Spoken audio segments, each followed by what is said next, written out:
Good evening, ladies and gentlemen, and welcome to this Lebanon Redevelopment Commission meeting. We'll begin as we do every evening with the Pledge of Allegiance. Allegiance to the flag of the United States of America and to the republic for which it stands, one nation, under God, indivisible, with liberty and justice.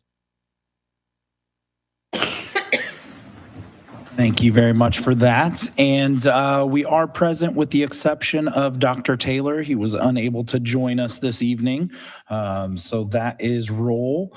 We're going to skip on past minutes. We will have those coming up and move straight into, honestly, probably new business. I don't see anything old before us. So we'll move on to our TIF management report with Baker Tilly. And I believe Julia is going to do a presentation for us.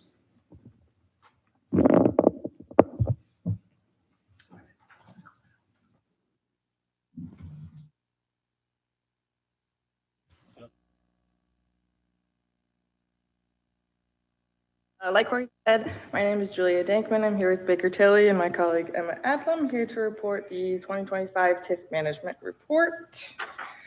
So first off, we have some RDC reporting requirements. Sorry, thank you. This being one of the first ones that we complete. Some other ones to note are the pass-through determination, TIF neutralizations, your annual RDC spending plan, and then annually you guys do the TIF report, which we usually do here in the spring, summer. So the TIF management report requires that we name all of the redevelopment commission members through the year 2025. So these are, you guys are them.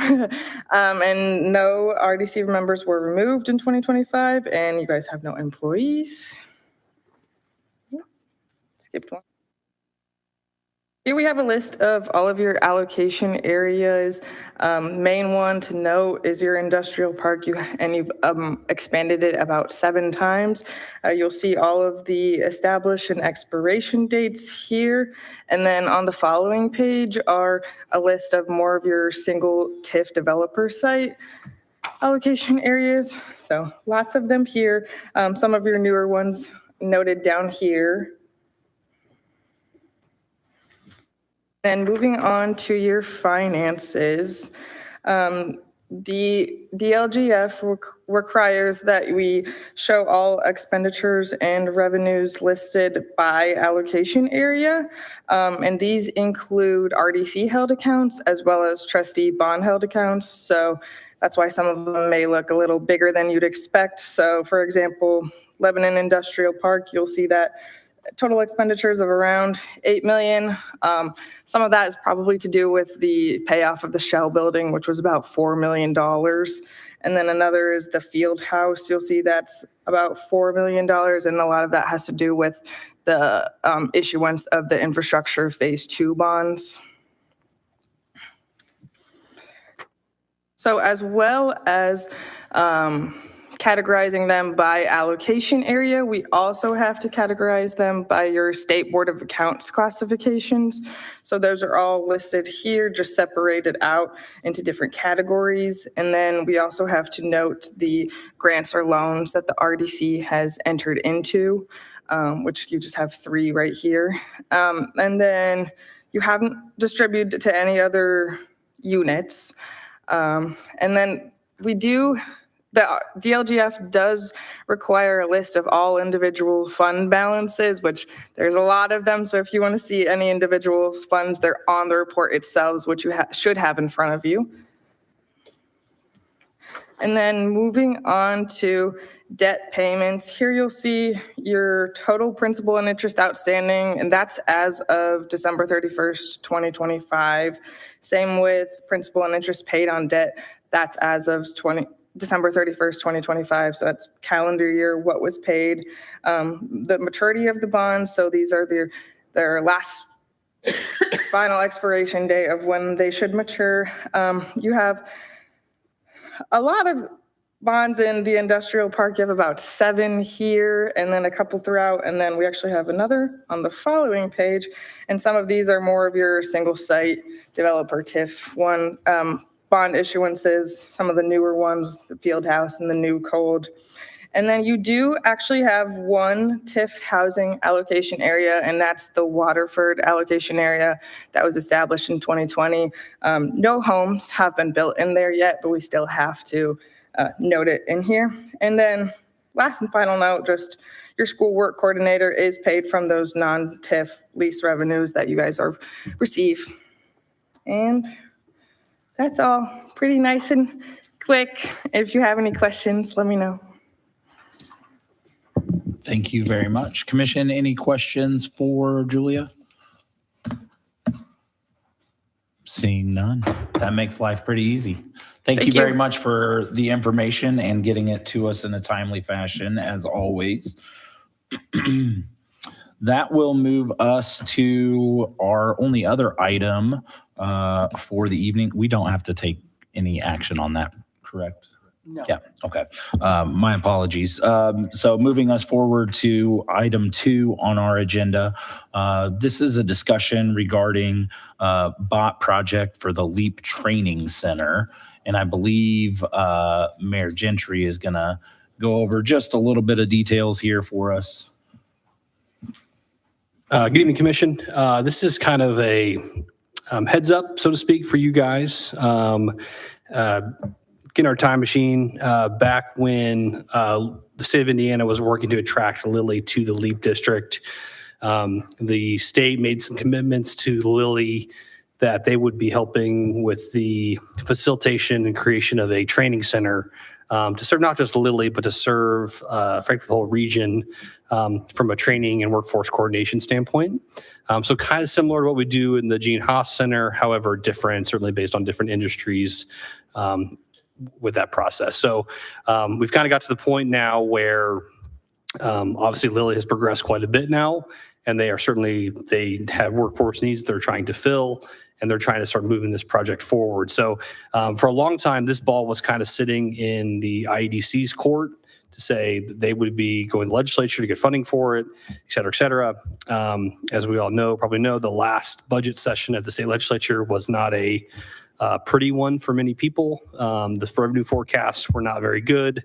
So the state kind of actually was cutting back on things. And so the plan for the state to fund the training center kind of got put on hold, so to speak.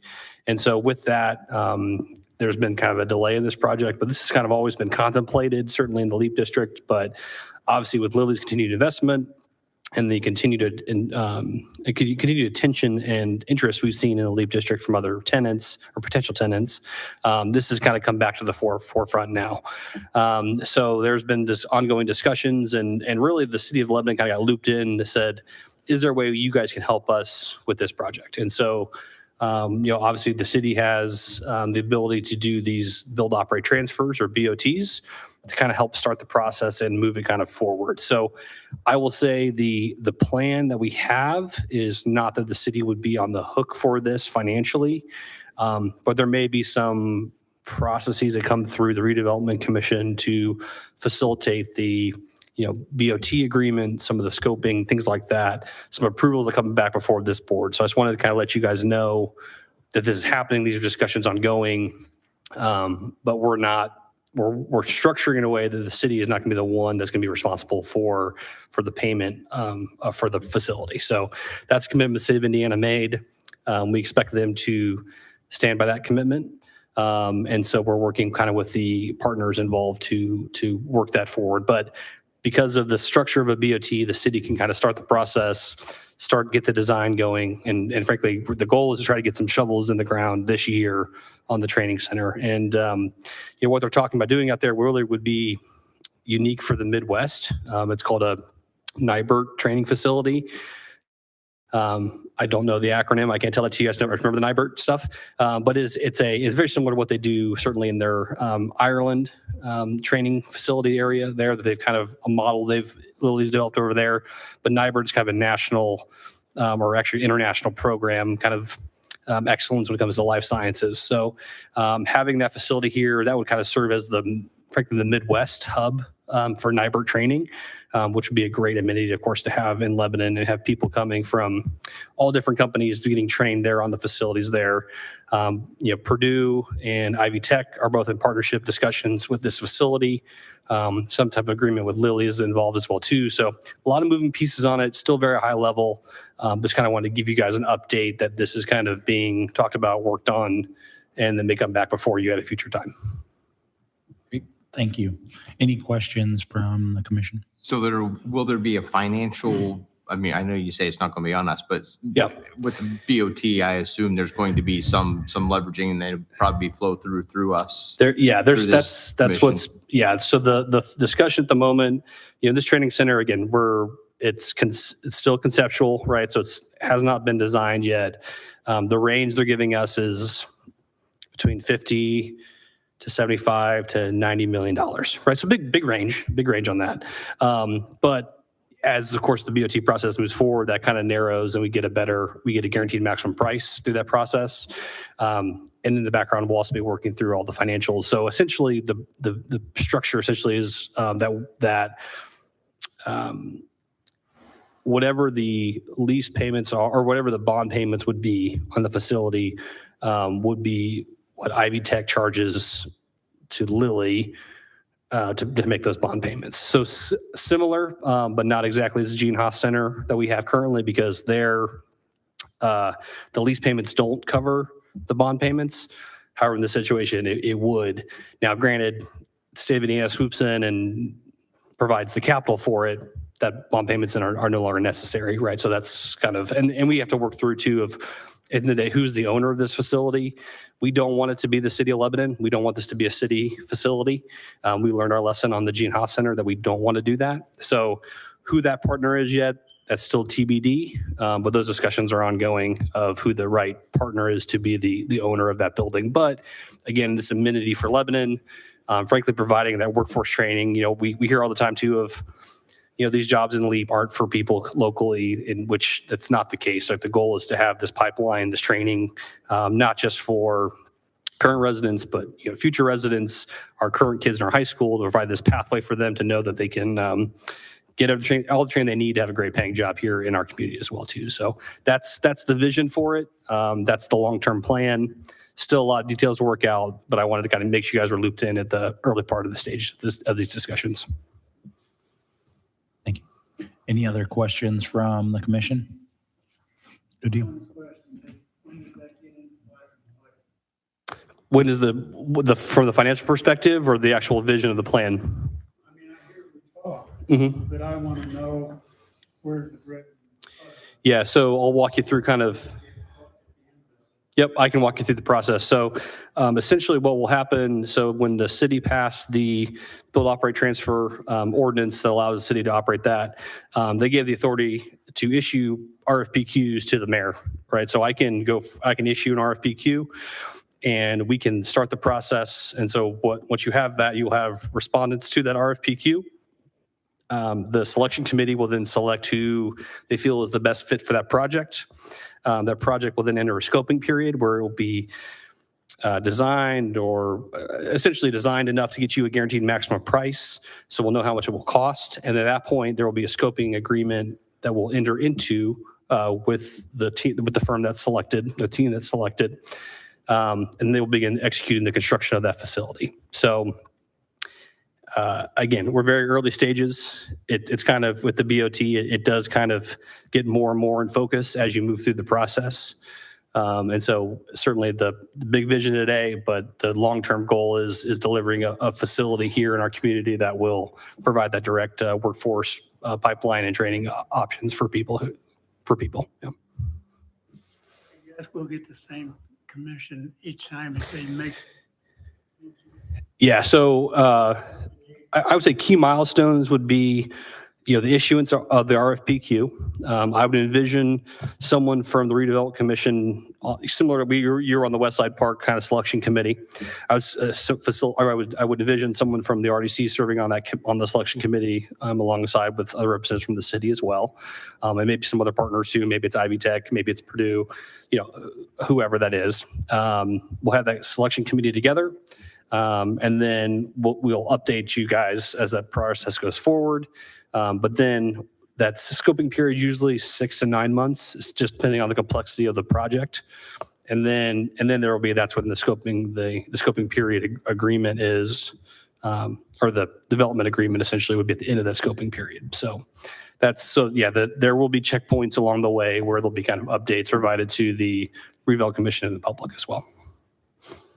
And then between now or between the selection and the GMP is when then you would be working out with the EDC, the nuts and bolts that you're talking about. Correct. Yeah. Yeah. So, because then you'll know a GMP and you'll be able to know what your target is with IEDC. And then there's there could also be some bridge financing, I know, right? Correct. And payback.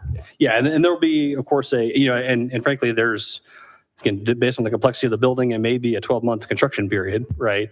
And so that even puts us into, through the next budget session of the legislature, right? So then that may be the funding source at the end. So these will have to be contemplated in kind of the development agreements that we'll enter into with the team. But again, those are kind of where the city is helping facilitate the IDC and frankly, the other lead partners to make this happen. But again, we've been very clear from the beginning, we're not paying for this. We can help facilitate the development and the procurement and delivery of it, but we're not going to be on the hook paying for it. So that's been very clear from the very beginning of this. Yeah. Thank you for the updates. Thank you, Commissioner. All right, I believe that was the last item on our active agenda for this evening. So the only item I have remaining is to pay our claims, and I would entertain a motion. Got a motion to pay. Do we have a second? Second. We've got a motion and a second. All those in favor, please signify with an aye. Aye. All those opposed, same sign. That motion does carry. And final one of the evening, a motion to adjourn. I would entertain. We've got a motion to adjourn and a second. Second.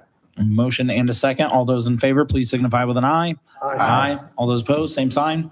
We are adjourned. We will see you at the next meeting.